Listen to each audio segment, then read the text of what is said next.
Friends, இன்றைக்கி நம்ம ட்ரெண்டிங்கில் இருக்கக்கூடிய ஸ்கார்ஃப் டிசைன்ஸ் வந்து எப்படி நம்ம கட் பண்ணி ஸ்டிச் பண்ண போகிறோம் அப்படிங்கிறத கிளியராக பார்க்க போகிறோம். என்ன மெஷர்மெண்ட் எடுத்து நம்ம கட் பண்ணுறோம் அப்படிங்கிறதையும், இந்த ப்ளவுஸினுடைய அளவுகள் என்ன அப்படிங்கிறதையும் நம்ம வந்து கிளியராக பார்க்க போகிறோம். இதில் பைப்பிங் வச்சும் நம்ம வந்து ஸ்டிச் பண்ணலாம், பைப்பிங் இல்லாமலும் நம்ம வந்து ஸ்டிச் பண்ணலாம். இப்போது பைப்பிங் வச்சு நம்ம எப்படி ஸ்டிச் பண்ண போகிறோம் அப்படிங்கிறத பார்க்க போகிறோம். ஃபஸ்ட்டு கட்டிங் பார்த்துடலாம். ப்ளவுஸினுடைய ஹைட் பார்த்திங்க அப்படின்னா சரியாக 15 இன்ச்சு, அரை இன்ச் தையலுக்காக சேர்த்து 15 இன்ச் மார்க் பண்ணியிருக்கேன். கீழ்ப்பக்கம் ஃபோல்டிங்க்கு எக்ஸ்ட்ரா வந்து 1.5 இன்ச் ப்ளஸ் பண்ணிக்கலாம். அடுத்து பார்த்திங்கன்னா ஹாஃப் ஷோல்டர் 6 இன்ச் வந்து மார்க் பண்ணியிருக்கேன். நெக் வித் 2, ஷோல்டர் 2, தையலுக்காக பார்த்திங்கன்னா 3/4 இன்ச்சு. ஆம்கோல் லென்த்து 6 இன்ச் மார்க் பண்ணியிருக்கேன். செஸ்ட் ரவுண்டு 10 இன்ச் ப்ளஸ் 1.5 தையலுக்காக அதே அளவு தான் கீழேயும் மார்க் பண்ணியிருக்கேன். ஆம்கோல் ரவுண்டு வந்து செக் பண்ணி பார்க்குறோம், சரியாக 9 இன்ச் இருக்குது. 1.5 இன்ச் வந்து தையலுக்காக ஆட் பண்ணியிருக்கோம். இதுதான் ப்ளவுஸினுடைய பேக் சைட் மெஷர்மெண்ட். ஓகேங்களா? இப்போ நம்ம ப்ளவுஸ் ஆல்ரெடி கட் பண்ணிட்டோம். இப்போ பார்த்திங்கன்னா ராங் சைடும் லைனிங்குடைய உள்பக்கமும் நம்ம மெயின் கிளாத்தினுடைய உள்பக்கமும் சேமாக இருக்கிற மாதிரி வச்சுட்டு சென்டர் கரெக்டாக நம்ம இது மாதிரி பின் போட்டுட்டு ஓரத்தையல் வந்து ஸ்டிச் பண்ணிக்கிறோம். அதாவது லைனிங்கோட எட்ஜ்லேயே வந்து இது மாதிரி தையல் போட்டுக்கலாம்.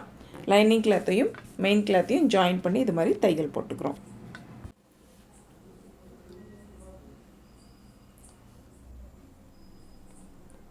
மெயின் கிளாத்தில் சுருக்கங்கள் இல்லாமல் பார்த்துக்கோங்க. நெக்ஸ்ட்டு எக்ஸ்ட்ரா இருக்கக்கூடிய மெயின் கிளாத்தை இது மாதிரி கட் பண்ணி எடுத்துக்கலாம்.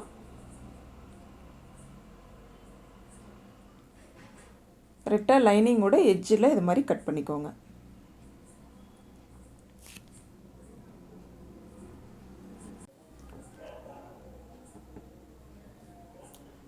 ஹேர்கட் இருக்கக்கூடிய இடத்துல இது மாதிரி ஹேர்கட் கொடுத்துருங்க. அப்போ தான் நம்ம ஸ்டிச் பண்ணுறதுக்கு ஈஸியாக இருக்கும். பேக் சைடில் சுருக்கங்கள் இருக்கா அப்படின்னு பார்த்துக்கோங்க. சுருக்கங்கள் இருந்தால் நீட்டாக அயன் பண்ணிக்கோங்க. இப்போ நம்ம சென்டர் வந்து மார்க் பண்ணணும். சரிங்களா? இந்த மாதிரி கரெக்டாக சென்டர் எடுத்துக்கோங்க. மேல் பக்கமும் கீழ்ப்பக்கமும் மார்க் பண்ணிக்கலாம். ஏன்னா நம்ம டிசைன் பார்த்திங்கன்னா சென்டராக இருக்கணும். சரிங்களா? கொஞ்சம் ஒரு 1/4 இன்ச், அரை இன்ச் முன்ன பின்ன நகருது அப்படின்னாலும் டிசைன்ஸ் வந்து நம்மளுக்கு நகர்ந்துடும்.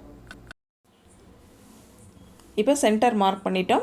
நம்ம வந்து கேன்வாஸில் ஃபஸ்ட்டு வந்து அளவுகள் மார்க் பண்ணணும். சரிங்களா? இது மாதிரி கேன்வாஸ் எடுத்துக்கோங்க. லைனிங் கிளாத்தும் எக்ஸ்ட்ரா இருக்குது அப்படிங்கிற பட்சத்தில் இது மாதிரி எடுத்துக்கோங்க. கேன்வாஸில் பார்த்திங்கன்னா நம்ம 2.5 இன்ச் வந்து நெக் விட்த்து வச்சுருக்கோம். பட் இந்த கேன்வாஸில் நம்ம 3.25 இன்ச் வந்து மார்க் பண்ணுறோம்.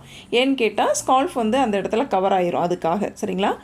ஹைட் பார்த்திங்க, அது பேக் நெக்கோட உயரம் பார்த்திங்கன்னா 9 இன்ச் சரியான அளவு. பட் நம்ம வந்து 10 இன்ச் மார்க் பண்ண போகிறோம். ஓகேங்களா? இப்போது 3.25 இன்ச் நம்ம வந்து மார்க் பண்ணிக்கிறோம். அதே போல் இந்த இடத்துலையும் 3.25 இன்ச் மார்க் பண்ணிக்கிறோம். உங்களுக்கு கொஞ்சம் அகலமாக வேணும் அப்படின்னா 3.5 இன்ச் மார்க் பண்ணிக்கோங்க. இப்போது சரியாக 10 இன்ச் நான் வந்து மார்க் பண்ணிக்கிறேன். சரியான அளவு 9 தான். சரிங்களா? இப்போ 10 இன்ச்சில் நம்ம ஸ்கால்ஃப் வைக்கும் பொழுது ஒரு 3/4 இன்ச் வந்து கவர் ஆயிரும். சரிங்களா? ஸோ நம்மளுக்கு அந்த 9.25 இன்ச் வந்து கிடச்சிரும். அதுக்காக தான் இது மாதிரி எக்ஸ்ட்ரா வந்து மார்க் பண்ணுறது. இப்போ அதுக்கு அடுத்து பார்த்திங்கன்னா 1 இன்ச் எக்ஸ்ட்ரா நான் மறுபடியும் மார்க் பண்ணுறேன். இது எதுக்காக அப்படின்னு கேட்டிங்கன்னா, நம்ம கிளாத் இருக்குது பார்த்திங்களா, லைனிங் கிளாத்தை ஃபோல்டு பண்ணி இதில் ஜாயின் பண்ணி ஸ்டிச் பண்ணுறதுக்காக. ஓகேங்களா? ஒரு இன்ச் வந்து அந்த சைட்லேயும் இந்த சைட்லேயும் நான் வந்து எக்ஸ்ட்ரா மார்க் பண்ணி பாக்ஸ் போட்டிருக்கேன். இப்போ நம்ம ஃப்ரீ ஹேண்டாகவே வந்து வளைவு வந்து ட்ரா பண்ணலாம். சரிங்களா? மேல் பக்கம் இருந்து ஃப்ரீ ஹேண்டாகவே இது மாதிரி ட்ரா பண்ணலாம். கொஞ்சம் அகலமாக வேணும் அப்படின்னா நீங்கள் அகலமாக வந்து ட்ரா பண்ணிக்கலாம். இது கஸ்டமருடைய விருப்பத்தை பொறுத்தது. சரிங்களா? இது மாதிரி 2 சைடும் அதே போல் 1 இன்ச் அகலத்துலேயே மறுபடியும் அந்த வளைவு வந்து ட்ரா பண்ணிக்கிறோம். இப்போ அவுட்லைன் மட்டும் ஃபஸ்ட்டு கட் பண்ணிக்கோங்க. இது வந்து அவுட்லைன் நம்ம கட் பண்ணிட்டோம். நெக்ஸ்ட்டு உள்பக்க லைனில் தான் நம்ம ஸ்கால்ஃப் வந்து இப்போது ட்ரா பண்ண போகிறோம். எப்படி பண்ணலாம் அப்படிங்கிறத பார்க்கலாம். ஒரு நார்மல் பீஸ் எடுத்துக்கோங்க. இது மாதிரி நான் விக்ஸ் பாக்ஸ் வந்து யூஸ் பண்ணிக்கிறேன். உங்களுக்கு என்ன சைஸ் தேவையோ அந்த சைஸ் நீங்கள் வந்து எடுத்துக்கலாம். சரிங்களா? ஒரு 1.5 இன்ச் இருந்தால் போதுமானது. அதுக்கு அதிகமாக வேணும் அப்படின்னாலும் நீங்கள் எடுத்துக்கலாம். அது உங்களோட சாய்ஸ். கரெக்டாக அந்த பாக்ஸை ரவுண்ட் பண்ணிவிட்டு அந்த சர்க்கிளில் மட்டும் அப்படியே நான் வந்து கட் பண்ணிக்கிறேன். இப்போ ஒரு பீஸ் வந்து கட் பண்ணிட்டேன். இப்போ இந்த பீஸ் பார்த்திங்க அப்படின்னா நான் வந்து செமி சர்க்கிள். சரிங்களா? செமி சர்க்கிளாக அந்த மாதிரி ஃபோல்டு பண்ணிக்கிறேன். அரை வட்டமாக இது மாதிரி ஃபோல்டு பண்ணிவிட்டு நம்ம ட்ரா பண்ணோம் பார்த்திங்களா, 10 இன்ச் கீழே ட்ரா பண்ணேன் இல்லைங்களா, அந்த லைனில் வச்சு இப்போ வந்து மார்க் பண்ணுறேன். ஸோ இது வந்து ஒரு 3/4 இன்ச்சு கிடைக்கிது எனக்கு. ஸோ வந்து 9.25 இன்ச் உயரம் ப்ளவுஸினுடைய பேக் நெக் உயரம் வந்து 9.25 இன்ச் கிடச்சிரும். சரிங்களா? ஸோ நம்ம சரியான அளவில் இருந்து ஒரு 3/4 இன்ச் அதிகமாக வந்து நம்ம மார்க் பண்ணி ட்ரா பண்ணிக்கணும். மேல் பக்கம் இருந்து கீழ்ப்பக்கமாக நீங்கள் ட்ரா பண்ணுறதை விட கீழ்ப்பக்கம் இருந்து மேல் பக்கமாக ட்ரா பண்ணுறது பெஸ்ட். சரிங்களா? ஏன்னு கேட்டால் மேலே எட்ஜில் வந்து கொஞ்சம் குறைவாக இருக்கும் அல்லது அதிகமாக இருக்கும். கீழே பார்த்தீங்கன்னா ஷேப் வந்து சரியாக இருந்ததுன்னா தான் பார்க்குறதுக்கு அழகாக இருக்கும். ஓகேங்களா? கீழே இருந்து மேல் பக்கமாக ட்ரா பண்ணிக்கலாம்.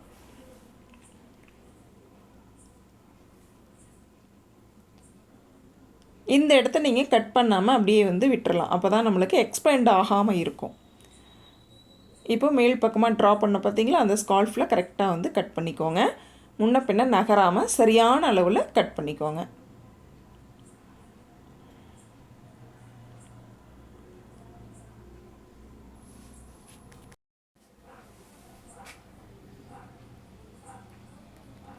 ஃபைனலாக இந்த இடத்துல கட் பண்ணாமல் விட்டுருங்க. ஒரு 1/4 இன்ச் கேப் விட்டு இது மாதிரி கட் பண்ணிக்கலாம். இப்போ பார்த்தீங்கன்னா இந்த மாதிரி நம்மளுக்கு கேன்வாஸ் வந்து ரெடி ஆயிடுச்சு. இப்போது லைனிங் கிளாத் இருக்குது அப்படிங்கிற பட்சத்தில் இது மாதிரி பின் போட்டுருங்க. சைடில் நகராமல் கேன்வாஸ்லேருந்து ஒரு 1/2 இன்ச் கேப் விட்டு கட் பண்ணிக்கலாம். ஏன்னா ஃபோல்டு பண்ணுறதுக்கு ஒரு 1/2 இன்ச் இருந்தாலே போதுமானது.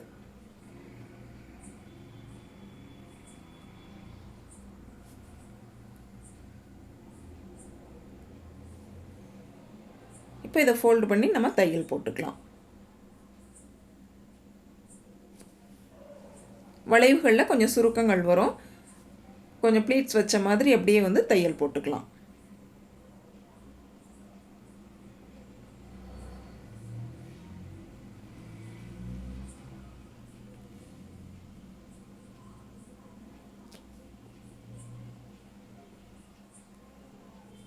இப்போ நமக்கு கேன்வாஸ் வந்து ரெடி ஆயிடுச்சு.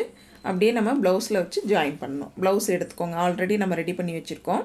இப்போ சென்டர் வந்து கரெக்டாக வந்து மேட்ச் பண்ணிக்கோங்க. அதாவது இந்த கேன்வாஸினுடைய சென்டரும் ப்ளவுஸினுடைய சென்டரும் சரியாக இருக்க மாதிரி மேட்ச் பண்ணிக்கோங்க.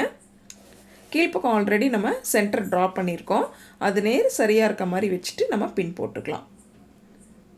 அதே போல் நெக் விட்டு கரெக்டாக வந்து மார்க் பண்ணிக்கோங்க. ஏன்னா நம்ம வளைவுகள் அந்த இடத்துல ட்ரா பண்ணியிருக்கோம் பார்த்தீங்களா, அதனால் மாறிடக்கூடாது. சரியாக வந்து மார்க் பண்ணிக்கோங்க. இல்லைன்னா ப்ளவுஸ் வந்து ஷோல்டர் லூஸ் கிடச்சிரும். ஸோ நம்ம நெக் விட்த் வந்து ரொம்ப கவனமாக இருக்கணும். சரியான அளவு மார்க் பண்ணிக்கோங்க. சென்டரில் கீழ்ப்பக்கமும் மேல் பக்கமும் இது போல் நம்ம வந்து பின் போட்டுக்கலாம். இப்போ வந்து கேன்வாஸோட எட்ஜ்லேயே வந்து தையல் போட்டுக்கோங்க. டேர்னிங்கில் பார்த்திங்கன்னா கரெக்டாக நீடில் ஸ்டாப் பண்ணி டேர்ன் பண்ணி திருப்பினீங்க அப்படின்னா அந்த ஃபினிஷிங் வந்து நீட்டாக இருக்கும்.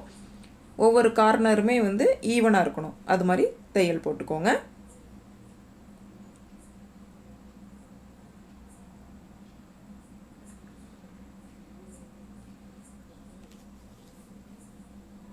ஸ்கால்ஃப் மட்டும் பார்த்திங்க அப்படின்னா கொஞ்சம் பொறுமையாக நம்ம வந்து ஸ்டிச் பண்ணுற மாதிரி தான் இருக்கும். அதே போல் பைப்பிங் பார்த்திங்க அப்படின்னா நம்ம கிராஸ் பீஸ் வந்து எடுத்து வச்சுக்கலாம். கிராஸ் பீஸ் எடுத்துகிட்டு நம்ம ஓவர்லாக் போடுறது அப்படின்னாலும் போட்டுக்கலாம். அப்படி இல்லைன்னா 2 சைடும் டபுள் சைட்லேயும் நம்ம 1/4 இன்ச் வந்து தையல் போட்டுட்டு சென்டரில் நம்ம த்ரெட் பைப்பிங் வச்சுட்டு நம்ம ஸ்டிச் பண்ணோம் அப்படின்னாலும் ஈஸியாக இருக்கும்.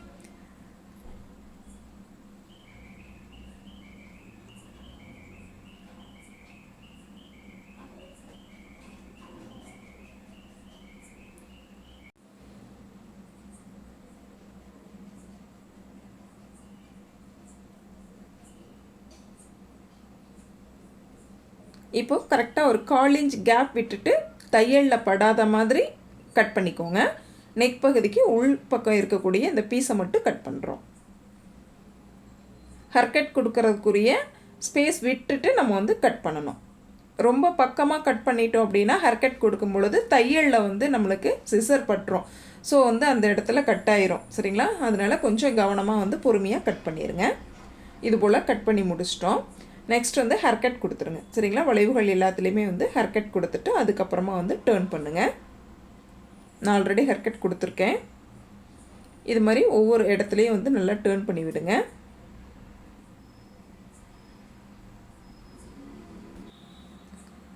நீடில் நகர்த்த வேண்டாம். ஏன்னா நம்மளுக்கு வந்து ஹோல் ஆயிரும், ஓட்டை போட்டுரும். சரிங்களா? டூல் மாதிரி இருந்தது அப்படின்னா அந்த டூல்ஸில் வேணால் நகர்த்தி விடுங்க அப்படியே லைட்டாக. அல்லது நீங்கள் கையிலேயே விரல்கள்லேயே வந்து லைட்டாக நகர்த்தி கூட ப்ரெஸ் பண்ணி விடலாம். சரிங்களா?